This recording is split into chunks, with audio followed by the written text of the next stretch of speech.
general, la modernidad ha enseñado al hombre y a la mujer a competir por espacios, ¿no? Cuando en el mundo indígena, el hombre tiene su espacio, digamos, de control, y la mujer tiene su espacio de control. Pasa de que ahora, bueno, pues la modernidad nos hace competir, ¿no? Entonces dicen a las mujeres que estar en la cocina o estar desarrollando actividades económicas secundarias no es importante, pero eso es invento de la modernidad. ¿No? La célula de la sociedad, la familia, estaba a cargo de la mujer y esta vez es la base de la sociedad y de los pueblos, ¿no? Solamente para un poquito, ¿no? Compartir ese criterio con la compañera. Bueno, mi ponencia se titula ¿qué significa ser indígena en el siglo XXI? Y bueno, ¿no? Cuando yo leo el título del evento, dice, ¿no? El título del evento, Simposio Internacional, ¿no? El pensamiento indio del siglo XXI. Entonces, lo primero que me viene a la mente es, por cuestiones metodológicas, es entender tres cuestiones, tres aspectos, ¿no? Tres categorías. Por un lado, estamos hablando de un contexto específico, es el siglo XXI. Después hay un sujeto concreto, el indígena. Después vemos que hay un pensamiento visible, algunos le llaman filosofía, otros le llaman ideología, para algunos es cosmovisión, para otros es cosmocimiento, y etcétera, ¿no? Que también, ¿no? Este pensamiento interpela el lugar y el rol que debe cumplir el indígena en este mundo. Bueno, a ver, a grosso modo, ¿no? De manera muy rápida, el siglo XXI, ¿no? Que es el contexto donde nos estamos moviendo, entendemos de que es un tiempo, ¿no? Que promete ser un cambio de época, antes que una época de cambio, ¿no? Eso lo ha dicho un europeo, no voy a plagiar, ¿no? El pensamiento de Slavoj Žižek. Él dice que es una época de cambios, digo, es un cambio de época porque se está repensando, se está reestructurando, ¿no? Los sistemas económicos, se está reestructurando el pensamiento, inclusive en función de la crisis que se está generando en este mundo, ¿no? Empiezan a emerger o a reinventarse, ¿no? Proyectos políticos, empiezan a generarse nuevas urgencias, nuevas necesidades, nuevas demandas sociales, ¿no? Y también vemos que es un tiempo donde la misma ciencia, ¿no? Empieza a revolucionar internamente, ¿no? A eso le llamo yo insurgencias epistemológicas, ¿no?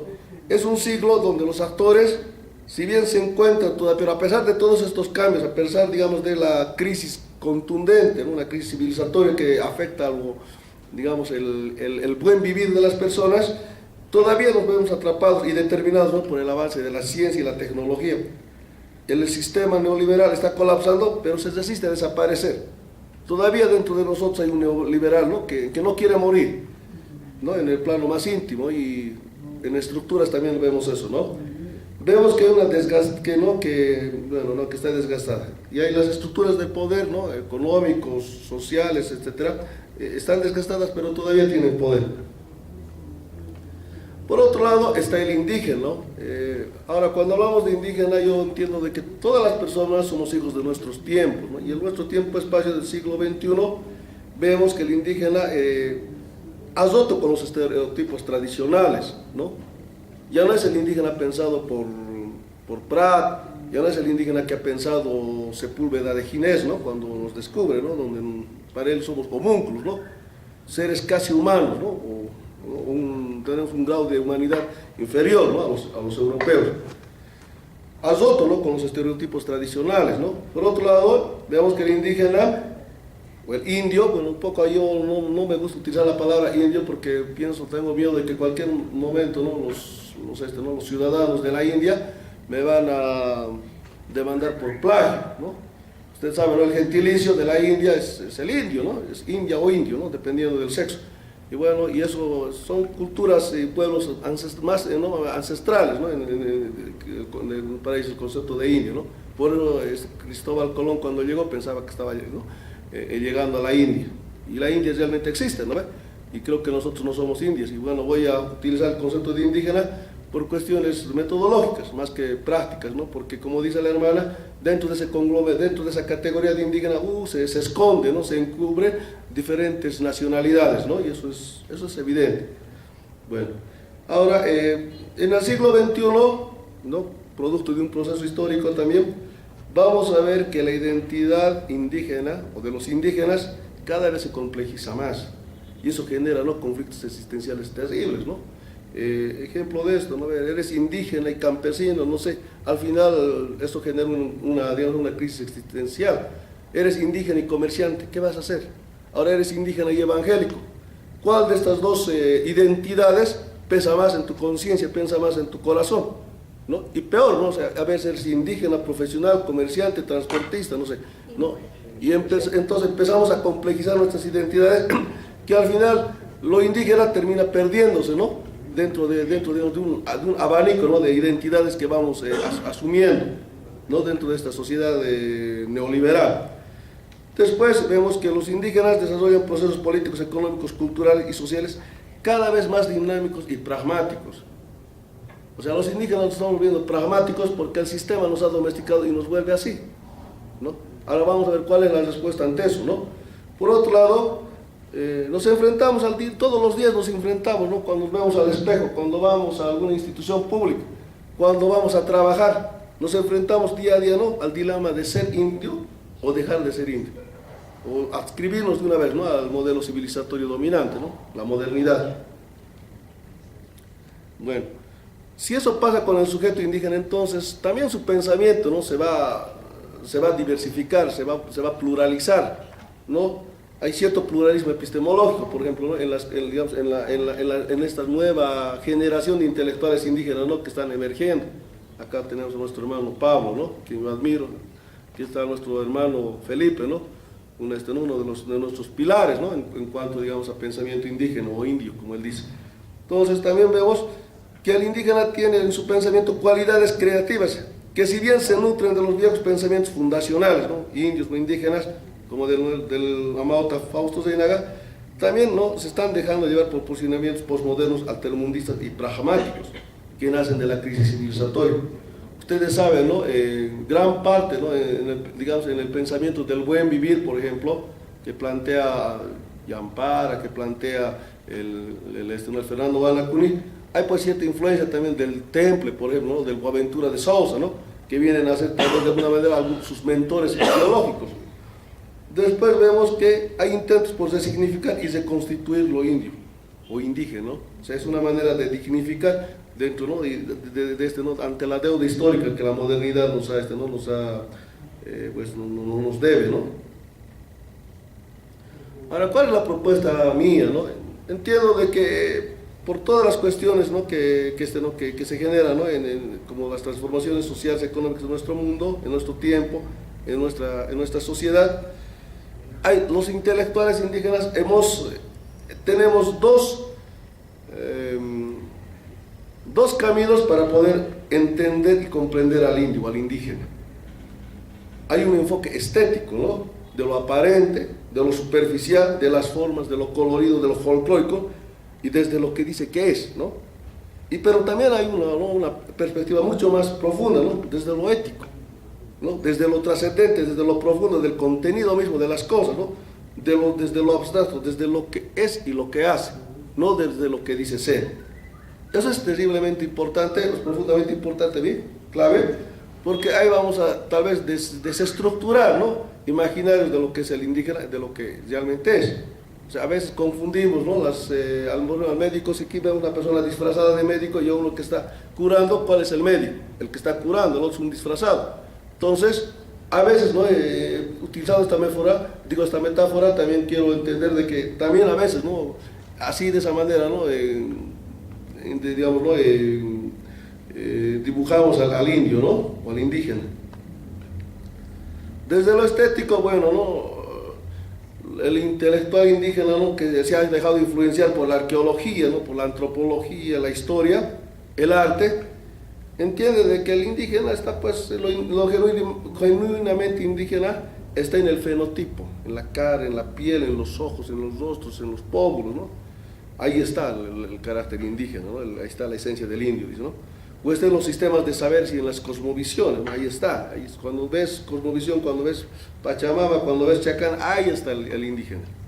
O en la lengua, ¿no?, el arte, la música, la vestimenta, los rituales, ¿no?, o en ese pasado glorioso, más o menos, rememoranza de nuestro pasado, ahí está el indígena. Yo creo que estuvo, pero ya no está. Está en ustedes en el siglo XXI. ¿Dónde está el indígena? Estuvo en el pasado ahí, pero ahora, esta es la pregunta que yo me hago. No, por eso es por eso, para este intelectual, dice, ¿no? Es de vital importancia la descolonización, ¿no? La revalorización, tomar el control del Estado y tener participación indígena en el mercado, ¿no? O sea, el indígena que estético no trata de eso, no trata de entrar dentro de ese sistema, ¿no? dentro del programa, dentro del proyecto civilizatorio de la modernidad. Pero desde lo ético el análisis es mucho más profundo, ¿no? Parte de la interpelación de ciertas cuestiones de fondo. Si bien la categoría indio es una construcción de la modernidad, porque hay que reconocer lo que han dicho, ¿no? los ponentes anteriores, de que todo aquello que la modernidad, ¿no? Reniega, ¿no? Lo indeseable, lo que es condenable, lo blasfemo, lo ilógico, lo irracional, lo salvaje, lo anacrónico, lo feo, ¿no? Lo deforme, matiza la esencia del ser indígena, ¿no? Para los españoles, cuando llegaron, ¿no? Entendían de que nosotros no éramos ni siquiera hombres, no éramos homúnculos, seres semi-humanos y mitad animales también, ¿no?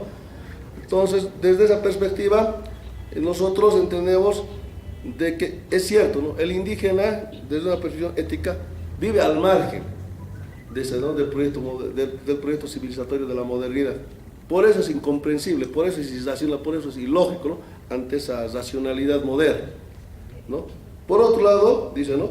A pesar de que hay una terrible confusión entre civilización y cultura, debemos coincidir de que la civilización es un sistema de vida. A veces no es muy común confundir, ¿no? A veces utilizamos como sinónimos, ¿no? Tres categorías, ¿no? Categoría civilización, categoría cultura, categoría pueblo. Resulta que estas tres categorías son diferentes, ¿no? Y concretamente, ¿no? Civilización, más que cultura, más que pueblo, en realidad se trata de un sistema de vida que está fundamentado por cierto horizonte utópico. Actualmente conviven dos matrices civilizatorias, ¿no? Está la modernidad, esto bonito, ¿no? Y didácticamente, ¿no? Lo presenta Guanacuri, ¿no? Aquí está la modernidad y aquí está lo indígena ancestral, ¿no? La modernidad, aquí todo lo malo, ¿no? todo lo malicioso, lo maligno del ser humano está en este lado. En este otro lado está todo lo bueno del ser humano, ¿no? Aquí está, ¿no? la nobleza, ¿no? del ser humano, ¿no? en lo indígena. Somos ángeles caídos del cielo, ¿no? En su visión del compañero Guanacuri, del hermano. Pero resulta de que no nos hace, o sea, en el fondo, lo que nos diferencia es el proyecto civilizatorio que tenemos, el horizonte. Más allá de ser buenos o malos, de ser feos o bonitos, lo que nos diferencia es qué queremos en la vida, para qué hacia qué apuntamos con nuestra existencia. La modernidad es clara, ¿no? Apunta hacia el progreso. Eso quiere la modernidad. Y lo indígena apunta hacia el equilibrio. Cosa que, ¿no? Ahí ya vamos a empezar, digamos, a desnudar, ¿no? muchos supuestos, ¿no? a desenmascarar, ¿no? Muchos discursos, ¿no? Cuando el presidente Evo Morales va a las comunidades, ¿no? Por más alejadas que esté, la gente quiere progreso. Entonces no sé si eso será indígena, ¿no? Ahora, si le pidieran equilibrio ya sería otra cosa, pero lamentablemente todo el mundo quiere desarrollo, ¿no? Entonces pienso de que ya estamos empezando, digamos, a ver, digamos, dentro de nosotros dónde está el indígena, ¿no? Si queremos progreso. Entonces, yo entiendo de que eso es, digamos, eso nos diferencia, ¿no? A los indios de los modernos, ¿no? Los indios quieren equilibrio y los españoles, los europeos, los modernos quieren progreso. Bien. Ahora, como hemos dicho, ¿no? No es lo indígena no está digamos, no está en la piel, no está en el apellido, no está en la vestimenta, ¿no? Porque si fuera así, los turistas gringos, ¿no? Que llegan a La Paz serían más indígenas que nosotros, ¿no? Están todo el tiempo, ¿no? Con su mochilita de lanas y con sus... Ahí estarían, ¿no? Esos serían los indígenas, pero no está ahí, ¿no? Entonces está digamos, en la ética de vida que tú vas desarrollando. En este caso, si tú buscas el equilibrio, ahí estás siendo indígena, no estás aparentando ser indígena, ¿no? Y creo que ese tal vez podría ser, digamos, una primera aproximación, ¿no? Para entender, ¿no? Por dónde podemos nosotros comenzar a entender al indio y después entender su pensamiento en este siglo XXI.